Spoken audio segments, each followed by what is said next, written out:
Sekarang kita masuk ke contoh soalnya ya. Nomor 1. Tekanan uap air pada temperatur 25 derajat Celcius adalah 23,76 mmHg. Tentukan penurunan tekanan uap jika ke dalam 90 gram air dilarutkan 18 gram glukosa. Nah, sekarang kita jawab ya sama-sama. Oh iya guys, di sini pada soal disebutkan suhu. Padahal persoalan ini tentang tekanan. Kalau persoalan tentang tekanan, kalian hanya fokus kepada nilai tekanannya saja ya. Jadi kalian bisa mengabaikan nilai suhunya. Kita jawab sama-sama. Diketahui tekanan uap air pada temperatur 25 adalah 23. Nah, temperatur ini kita bisa abaikan karena cuma pengecoh aja. Tekanan uap air berarti apa? Tekanan uap pelarut. P0 sama dengan 23,76 mmHg.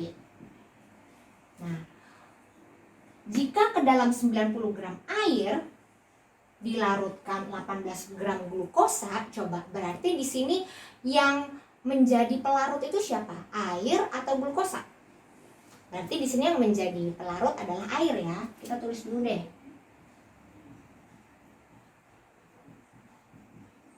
Massa pelarut itu 90 gram. Berarti MR-nya pelarut itu berapa sih? MR air 18 ya. H2O. Kalian masih ingat kan?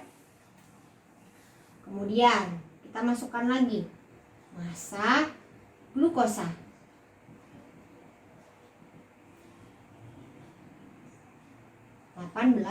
gram. MR glukosa itu 180 gram.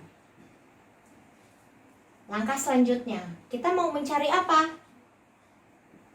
Karena pertanyaannya yang ditanya itu adalah berapakah penurunan tekanan uap, berarti rumusnya bagaimana tuh? Delta P sama dengan P0 dikali XT. Kenapa seperti itu? Karena sudah ada informasi dari zat terlarut. P0 kita masukkan nilainya 23,76. Sekarang kita harus cari tahu dulu nih nilai XT-nya berapa. Ya kan? XT itu rumusnya gimana sih? Masih ingat kan fraksi mol terlarut? XT sama dengan NT per NT plus NP. Berarti kita harus cari dulu di sini. NT mol terlarut gram per ml. Gram terlarut 18 dibagi mr terlarut 180. 18 dibagi 180 adalah 0,1. Selanjutnya NP. NP di sini pelarut berarti gram per ml. Massa pelarut 90 gram. MR terlarut 18. 90 dibagi 18 adalah 5. Sekarang tinggal kita masukkan ya.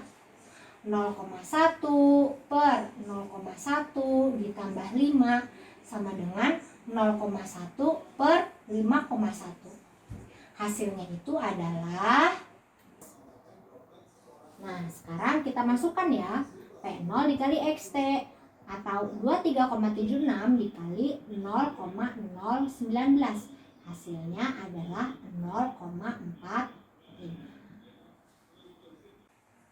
Nah, sekarang kita masuk ke contoh soal yang kedua ya, yaitu tentang kenaikan titik didih larutan. Kita baca soalnya sama-sama.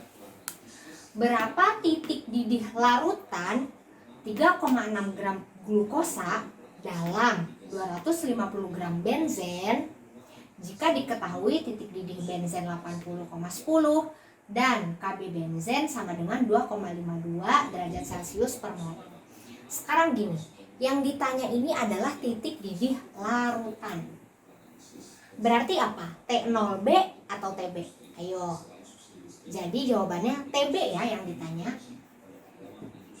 Karena tidak ada petik nolnya. TB, titik didih larutan. T0B itu baru titik didih pelarut. Yang ditanya itu adalah TB. Nah, sedangkan kalau dari rumus yang kita tahu, TB itu ada di dalam rumus delta TB. Betul tidak? Berarti untuk mengetahui ini kita harus dengan cara mundur, yaitu kita harus mencari tahu nilai delta TB-nya. Rumusnya adalah delta TB sama dengan KB dikali M. Oke, kira-kira seperti ini rumusnya. Tapi yang perlu kita telaah lagi, larutan ini atau zat terlarut ini kira-kira sifatnya apa ya? Apakah non-elektrolit atau elektrolit? Karena kalau larutannya bersifat elektrolit, kalian harus menambahkan I di sini, yaitu faktor Van Hoff seperti yang tadi Miss Aul bilang. Tapi kalau larutannya bersifat non-elektrolit, kalian tidak perlu menambahkan faktor Van Hoff. Jadi bisa kalian hapus dan bisa masukkan rumus sesuai seperti yang Miss Aul kotakin di awal. Ternyata larutannya itu adalah glukosa. Glukosa, zat terlarutnya itu adalah glukosa di dalam 250 gram benzen. Coba, menurut kalian glukosa elektrolit atau non-elektrolit? Glukosa itu gula, berarti non-elektrolit ya. Lalu 3,6 gram glukosa di dalam 250 gram benzen. Menurut kalian yang menjadi zat terlarutnya ini siapa sih? Glukosa atau benzen? Yang menjadi zat terlarut itu glukosa ya. Pelarut itu adalah benzen. Jadi kalau ada kata-kata di dalam lalalala gitu, nah berarti ya lalalanya itu berarti kalimat setelahnya itu adalah pelarut. Begitu, mudah-mudahan kalian paham. 3,6 gram glukosa dimasukkan atau dilarutkan ke dalam benzen. Berarti kan benzennya sudah ada nih. Berarti benzennya itu adalah pelarut. Rumusnya gram per mr kali 1000 per P.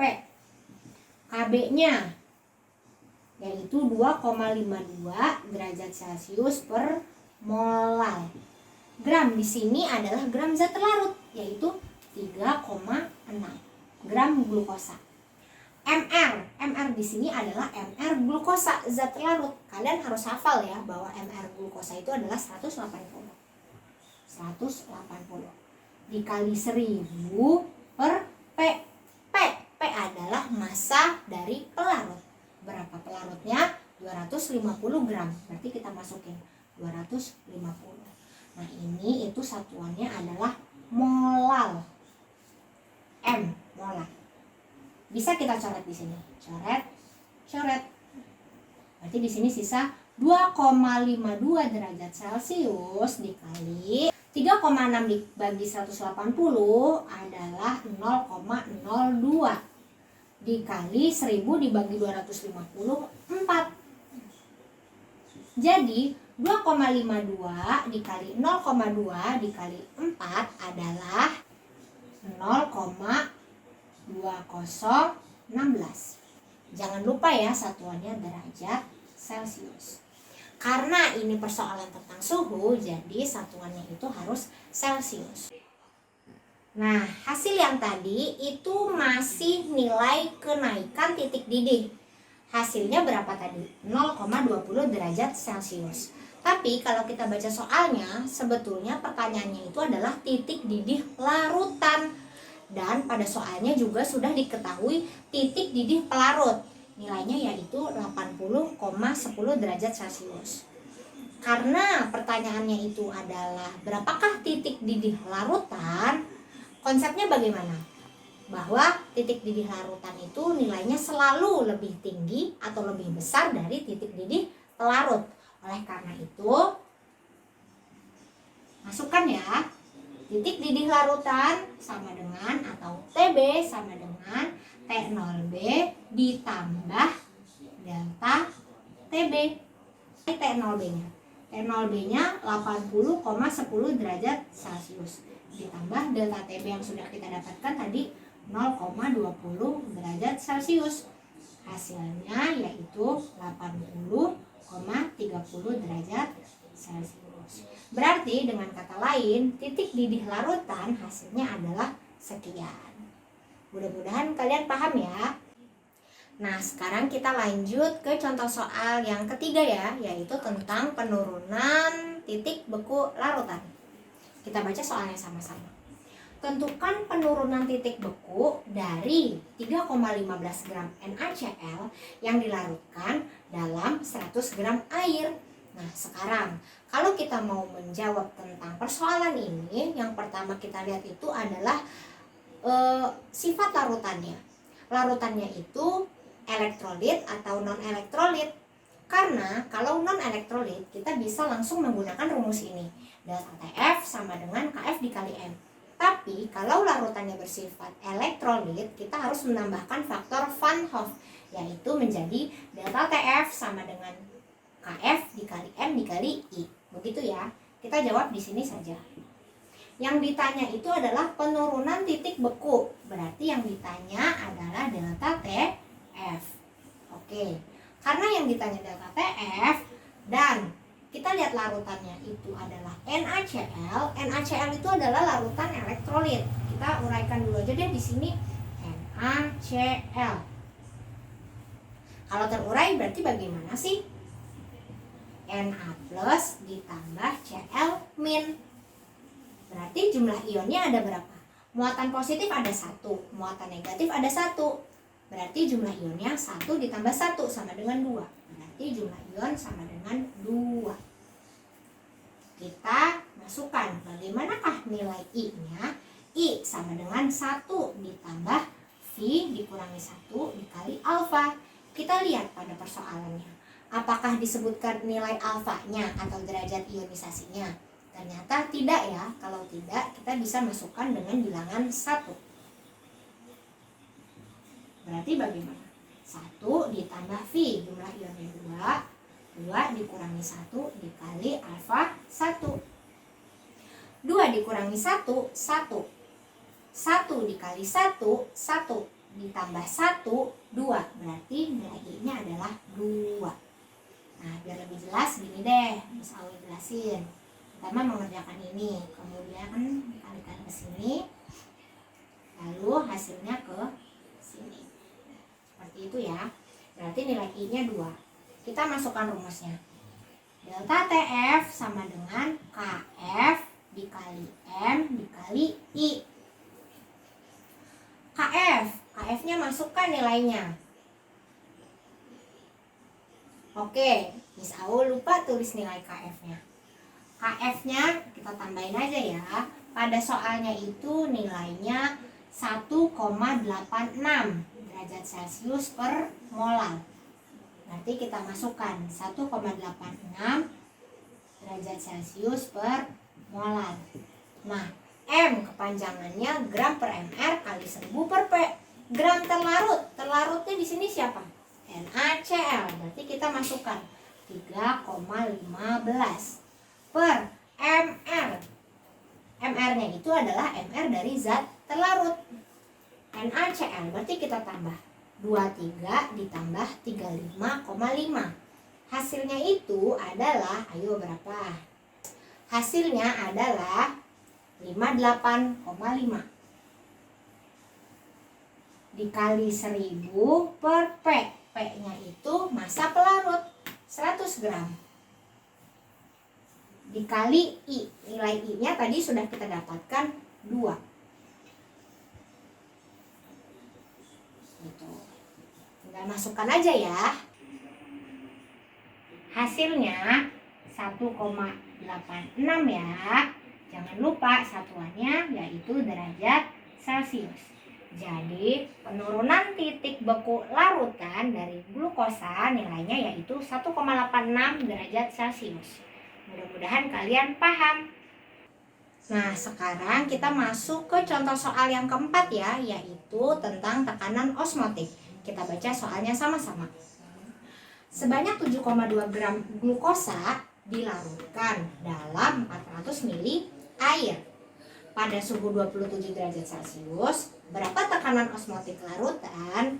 Nah, sekarang begini, lagi-lagi kalau kita diberikan suatu pertanyaan tentang koligatif, kita harus lihat dulu larutan itu termasuk larutan non-elektrolit atau larutan elektrolit.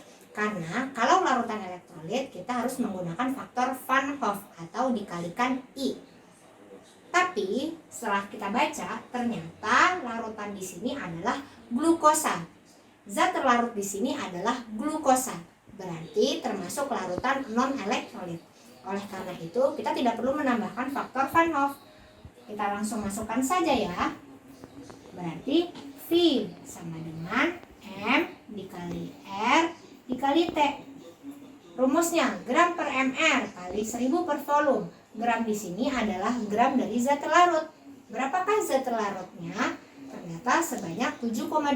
Berarti kita masukkan 7,2 gram per mR. MR zat terlarut 180. Kita masukkan 180 dikali 1000 per volume. Volume di sini adalah volume pelarut. Volume pelarut sebanyak 400 ml. Kita masukkan 400 ml. Nilai R. R adalah persamaan gas ideal ya, yaitu nilainya 0,082. Kemudian dikalikan dengan suhu. Suhu di sini harus dijadikan ke Kelvin. Tapi pada peristiwa ini masih berupa derajat Celcius. Bagaimana cara mengubah ke Kelvin? Yaitu dengan menambahkan 273. 27 ditambah 273 sama dengan 300 Kelvin. Berarti dikali 300 Kelvin. Kita masukkan ya. Hasilnya adalah 2,46 atm. Karena ini adalah soal tentang tekanan, maka satuannya itu adalah atm atau atmosfer. Cukup sekian ya untuk pembahasan hari ini. Mudah-mudahan kalian paham dan ini bermanfaat. Wassalamualaikum warahmatullahi wabarakatuh.